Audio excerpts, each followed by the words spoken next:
Hello YouTube, I was recently binging R&D's old VODs and I caught this dude slacking when he uttered this absolutely foolish claim. I'll take anything.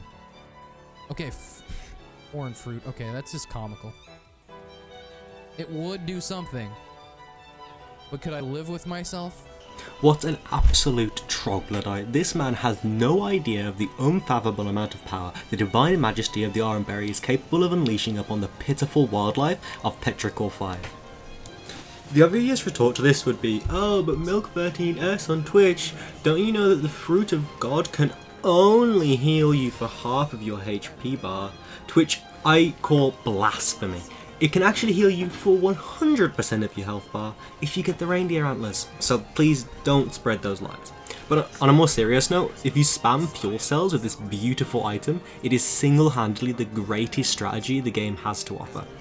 If you thought I was doing too many words and not enough showing, here is the definitive evidence that there is literally nothing in this game that can stop your Oran Berry from carrying you through the stage and ploughing through everything that this game has to offer. The build is actually really easy to do too. There is only one item you need to stack and it's fuel cells, meaning you can freely speed through the stages and not worry about which item to buy from shops or other trivial matters like that, because you just have to keep an eye out for the illustrious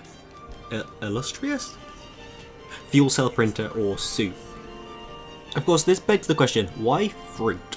If you were going to spam an item, shouldn't you go for something with much greater destructive power, like the Meteor or the BFG? And I can safely say, not at all. The only three contenders for the spot of the best equipment are the Drugs, the BFG, and the fake ATG or maybe the Royal Whiffer, but the fruit easily wins. When it comes to being the best equipment, the final challenge that they have to overcome is double casting, or in simple terms, what happens if you use this item twice. Items like the fake ATG or the tonic immediately fail because nothing happens. They just wait for one to end and the next to start, and it feels kind of empty and pointless, like Miles Morales without the swagger of a black teen. For those who pass this phase, it becomes a case of what happens when you cast it twice. That brings us to the only two contenders that can possibly live up to the power of the fruit.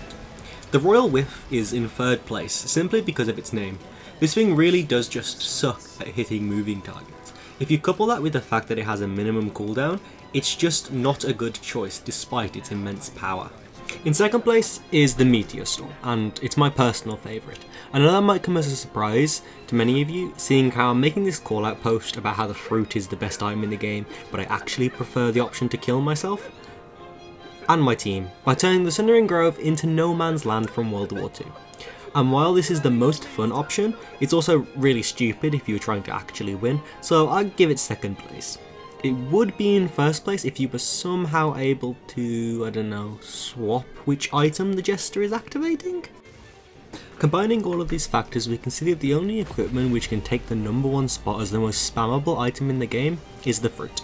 Its full power might be hidden behind a legendary or free, but when we were only considering the full unfiltered calamity an item is about to bring about on the world, it's nearly impossible to beat the immortality and omnipotence all bundled into this one little fruit.